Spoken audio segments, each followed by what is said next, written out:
Different empires hung from the high crystal ceiling. Dozens of alien rulers stood tall in shining armor, flowing robes or strange energy cloaks, each displaying their culture with pride. The air was heavy with history. For the first time in centuries, so many civilizations had gathered not for war, but for peace. The war had lasted far too long. Millions of lives were lost across the stars, and many worlds burned. Now, the leaders of the galaxy wanted to seal peace not just with signatures, but with bonds that could not be easily broken. That bond was marriage. Alien empires brought their daughters, princesses of noble blood, as symbols of trust. A union between species meant more than words. It meant future generations would tie their fates together. Most of the galaxy saw this as tradition. But to humanity, who had only recently joined the stars, it felt strange. At the far side of the hall, the human delegation stood in simple uniforms, looking plain compared to the colorful alien gowns. Humans were new to the interstellar stage, yet their bravery in war had earned respect. They were fewer in number but impossible to ignore. The Galactic Council, proud and ceremonial, announced, "Let each empire witness the choosing. Let each bond be made in honor of the peace we now keep." One by one, heirs of powerful families stepped forward, offering hands and hearts to forge alliances. Kings and emperors nodded with approval as their daughters were chosen by allies.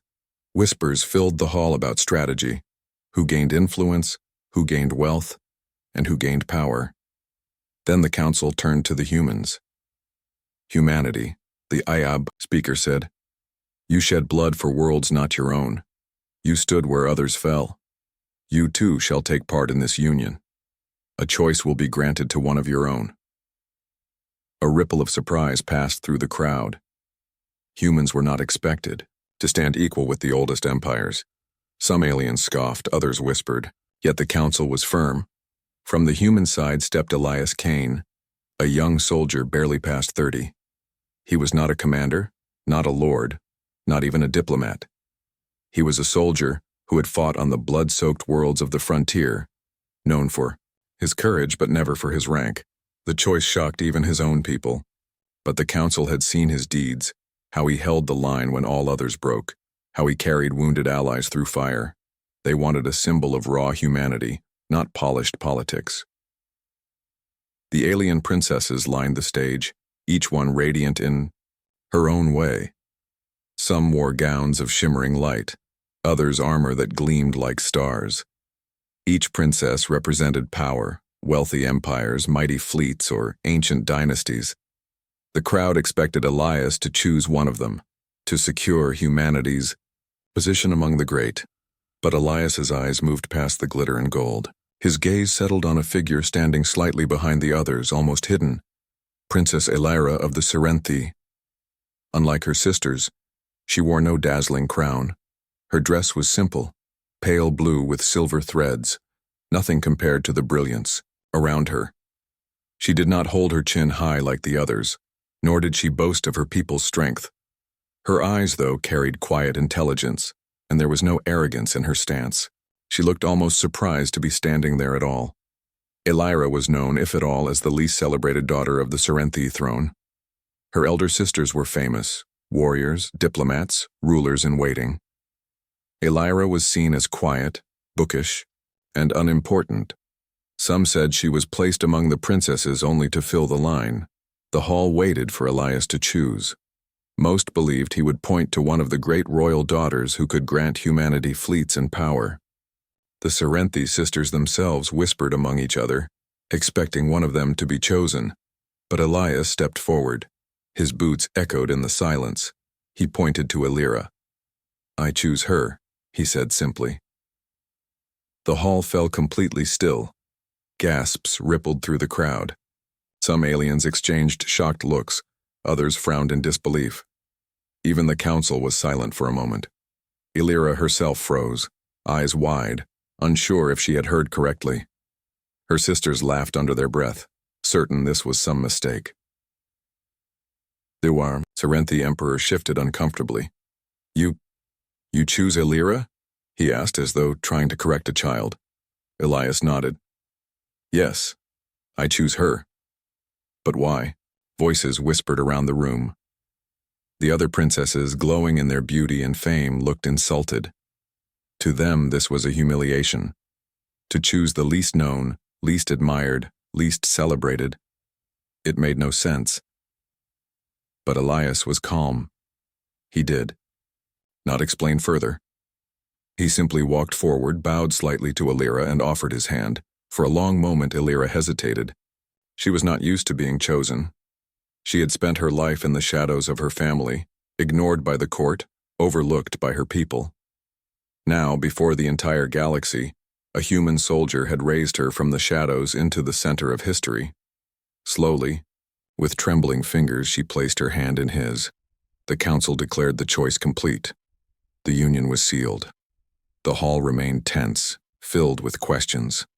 Was this some hidden human strategy? Was it a trick? Or had the soldier truly chosen?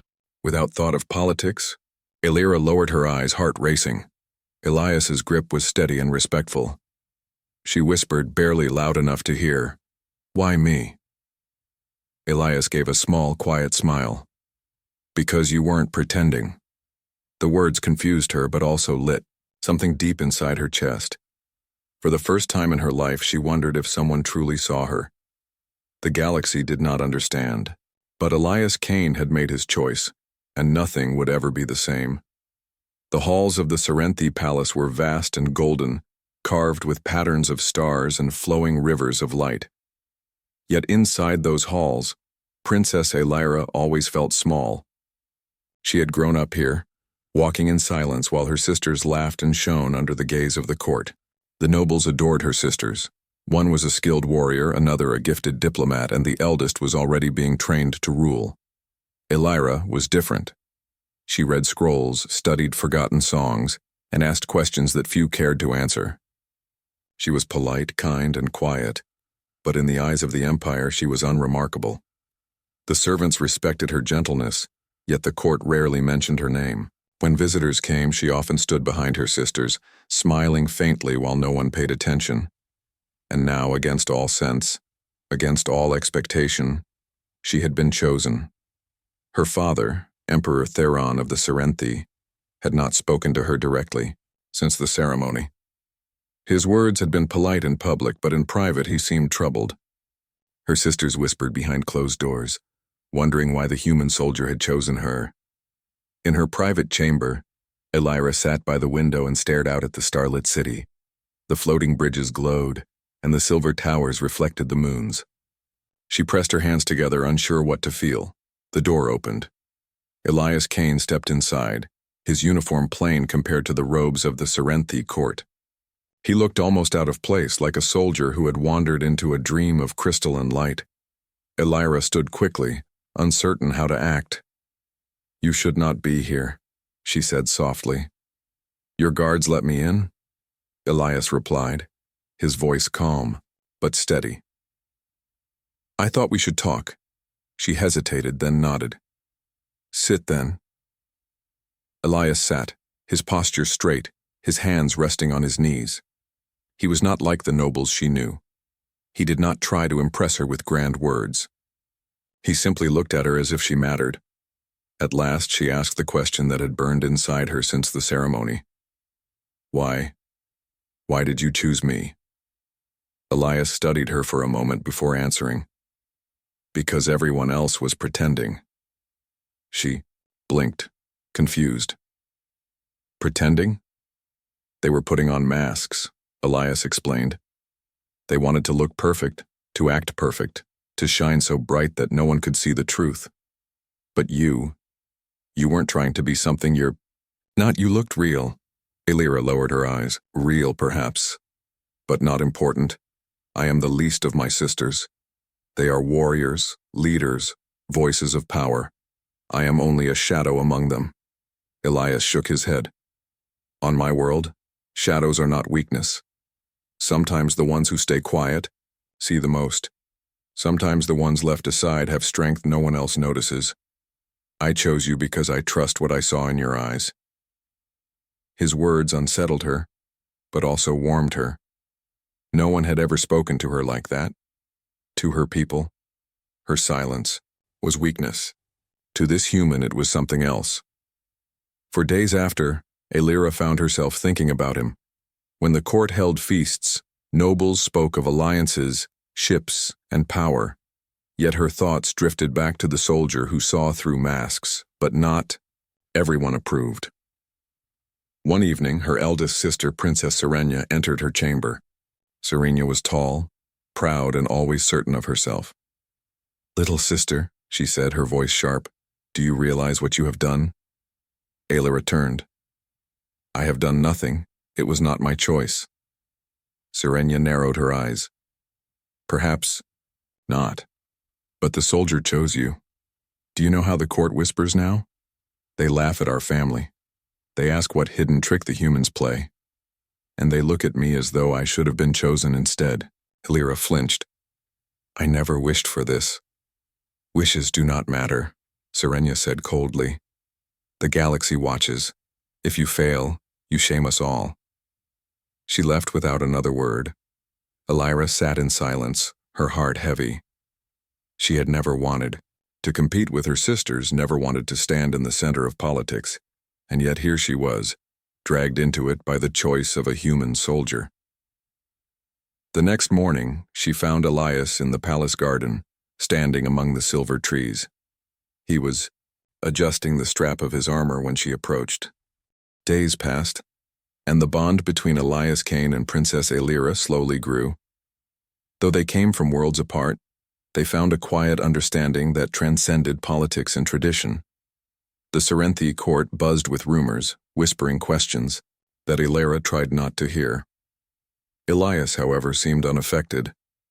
Each morning he arrived at her chambers with a small satchel of objects from his homeworld, maps of strange lands, stones shaped by rivers, and trinkets from human cities. He told stories of Earth, its oceans that roared endlessly, mountains that pierced the sky, and deserts where life somehow thrived against impossible odds. Aelira listened in fascination. She had never known a world where humans could face danger and hardship so openly, and yet continue to thrive. "They fight not for glory," Elias said one afternoon as they walked among the silver gardens, "but for survival, for each other, and for the hope that the next day can be better. That is what makes humans strong." Aelira thought about her own people. The Serenthi were proud, but they often measured strength in appearances, in titles, and in victories that could be displayed. "Your world, it seems different," she said quietly. "You do not fight for status or honor?" "Status is fragile," Elias replied, eyes steady on hers. "Honor is empty if it doesn't help anyone.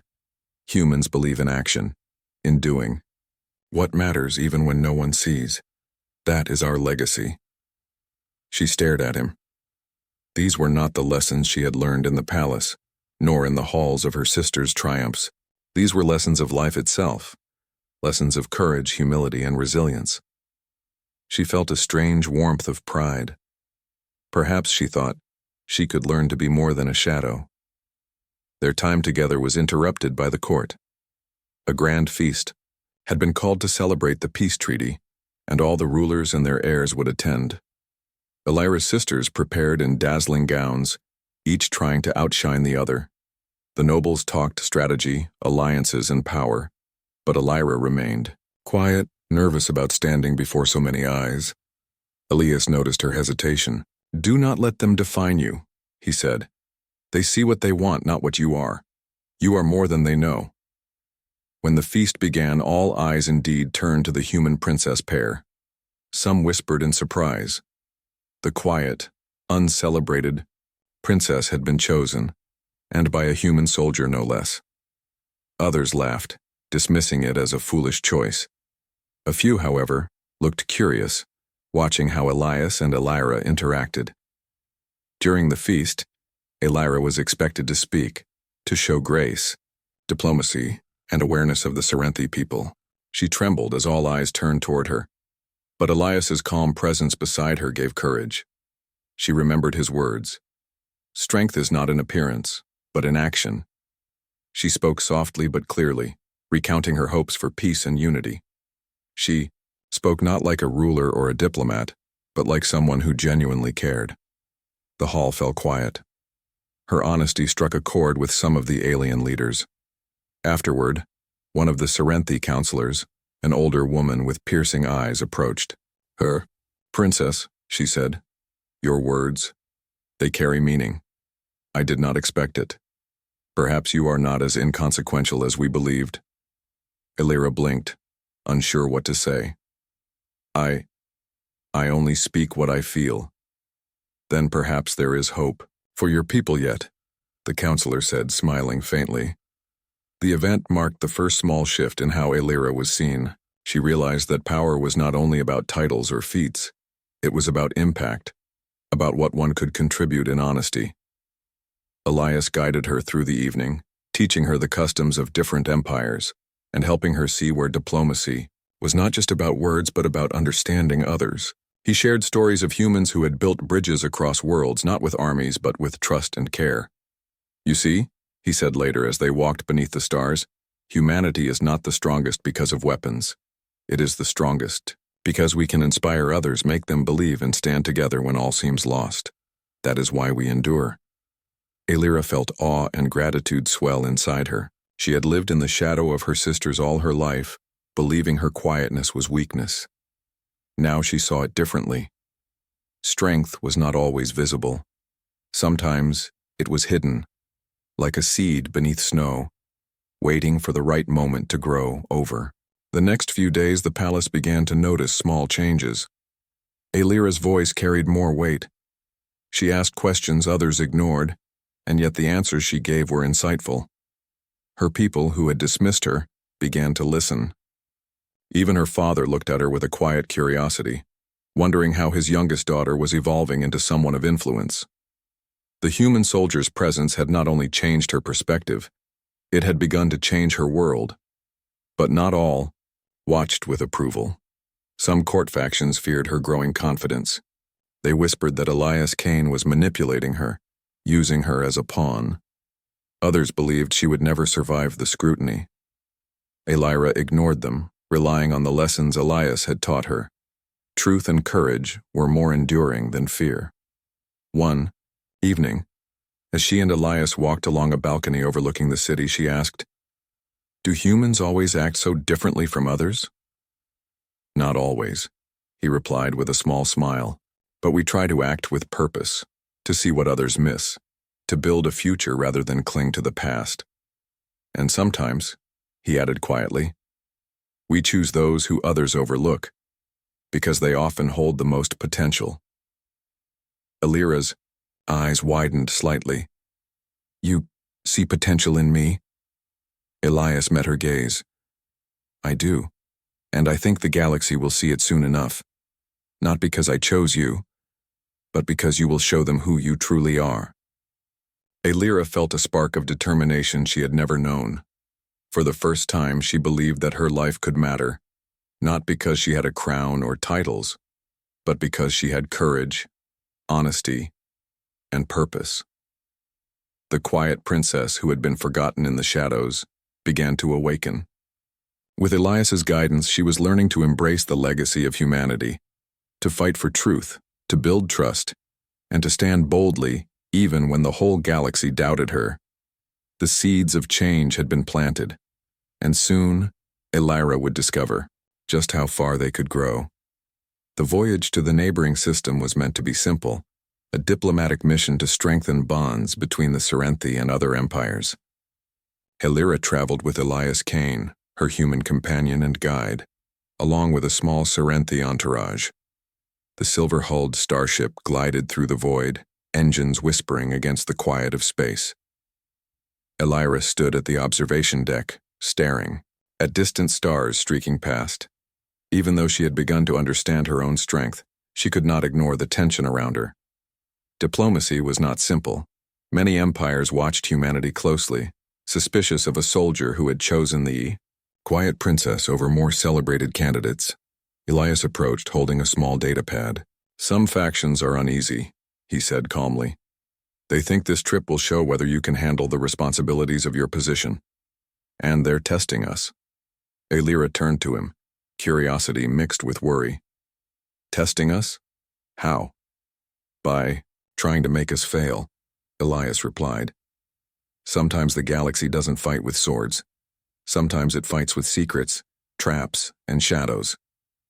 The first test came sooner than expected. A sudden alert flashed across the ship's control panels.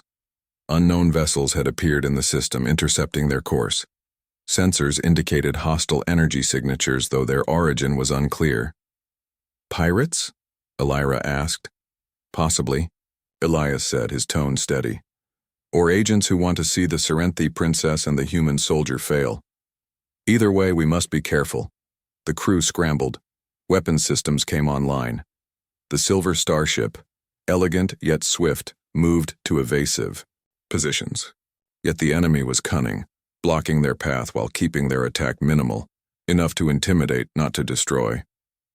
Elira felt a pang of fear, but Elias's calm presence steadied her. He handed her a control panel. You don't need to fight, he said, but I want you to see. Strategy is as much about observation as it is about action. Elira studied the patterns on the screen. The enemy ships moved predictably, yet with subtle variations. It reminded her of the lessons Elias had shared about human tactics. Watch, wait, and act decisively. Elias's voice broke her concentration. Now. He guided the crew, issuing commands with a clarity that seemed almost effortless. Elira watched as he coordinated maneuvers, predicting enemy positions before they appeared. Her heart pounded with excitement and fear. Suddenly, a missile approached their ship. Without hesitation, Elias activated a countermeasure, and the missile veered off course into the void. Another came, and he repeated the same calm precision. Elira's eyes widened. You're incredible, she whispered. Not incredible, he said, shaking his head. Experienced. Humans survive by learning fast and staying calm under pressure. You'll see that it works in many ways. Not just battle. The confrontation ended without casualties. The hostile vessels retreated as quickly as they had arrived, but the message was clear. Challenges would come, and not all would be open or honest. Elira realized she had faced her first true test. She had stood at Elias's side, observed, learned, and felt her own courage rising. She understood now that strength was not about shining under attention, but about acting when it mattered, often unseen.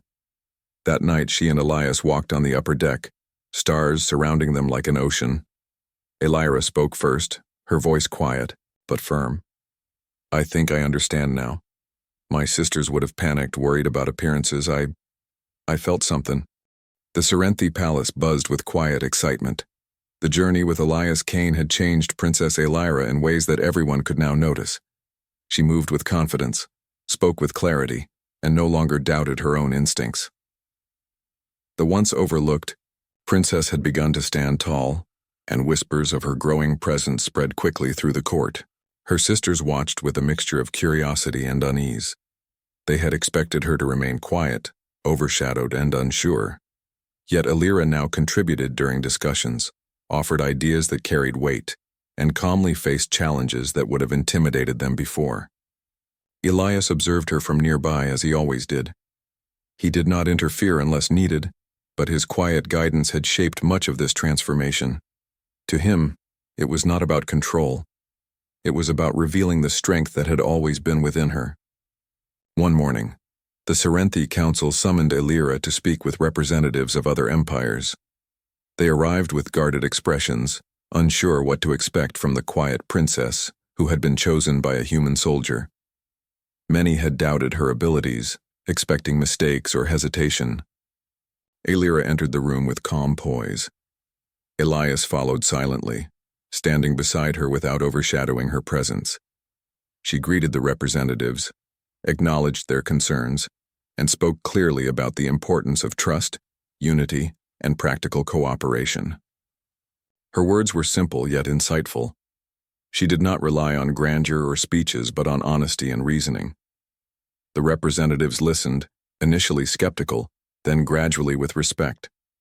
They began to see that the human soldier's choice had not been foolish.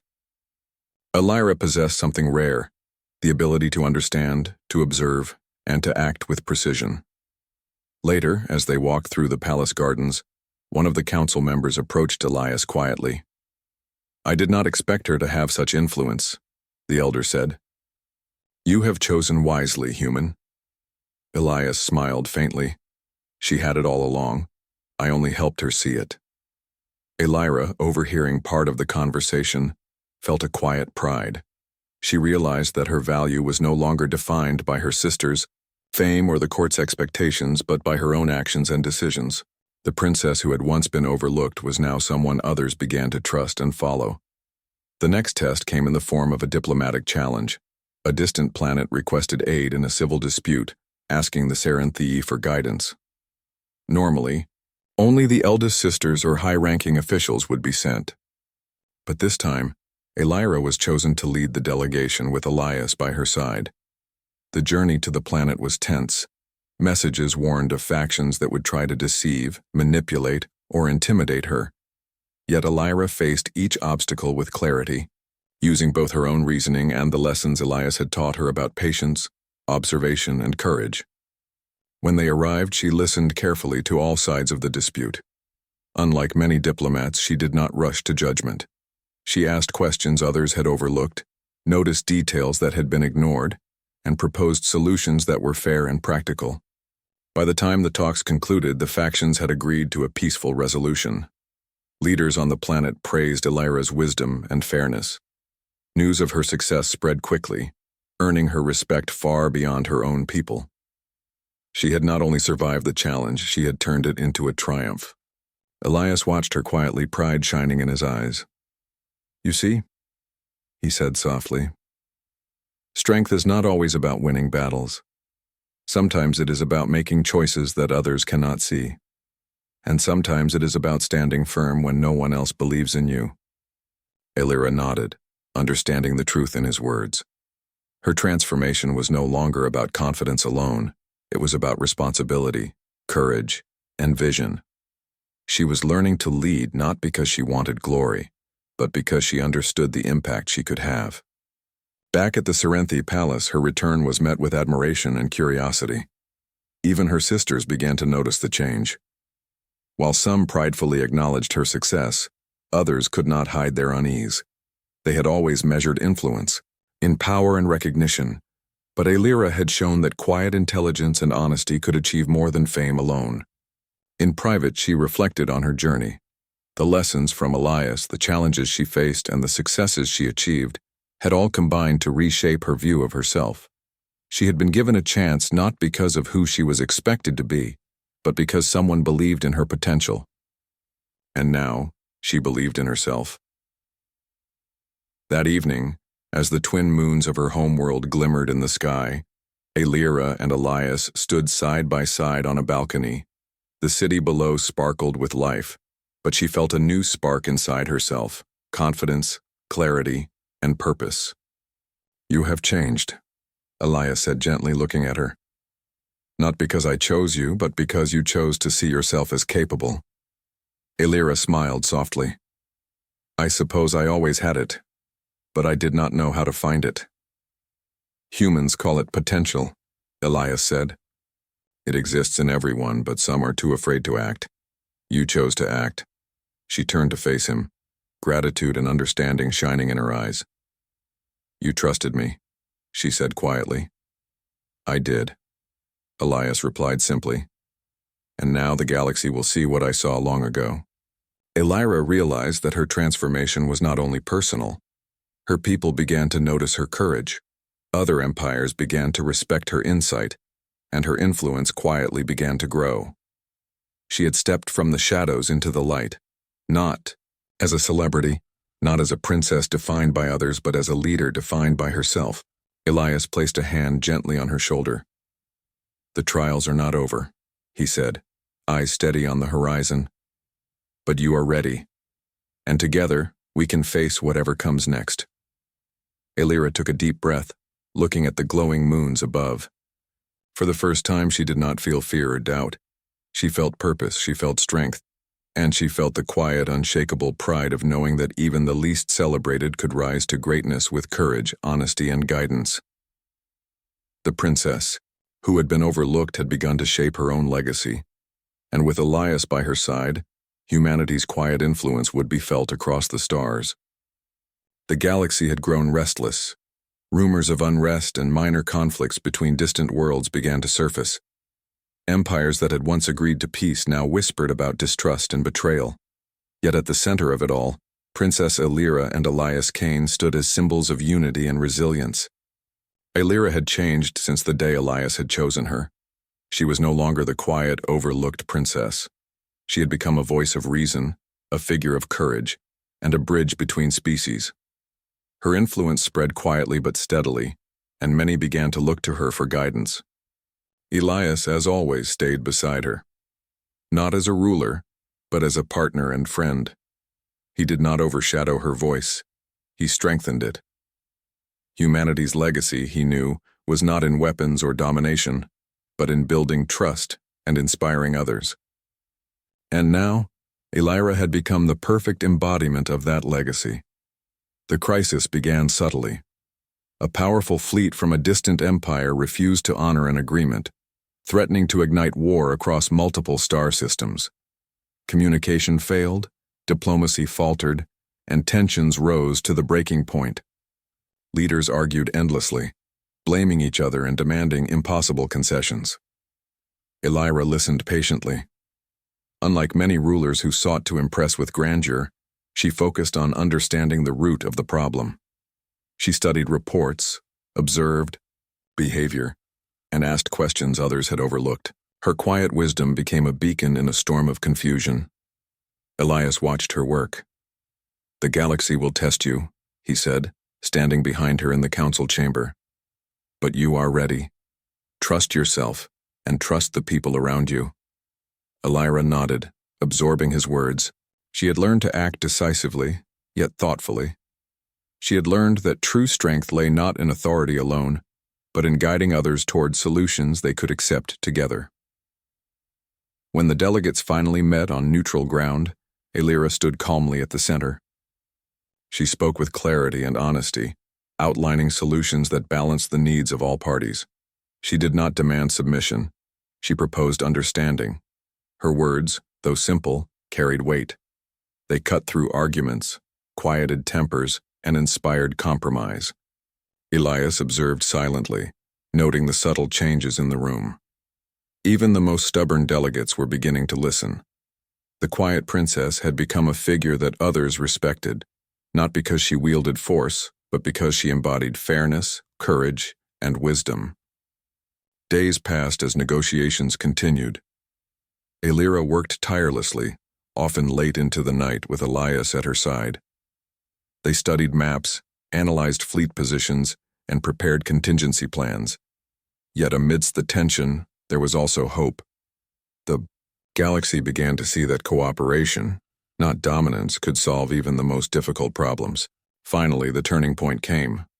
One of the fleet commanders, initially hostile, stepped forward.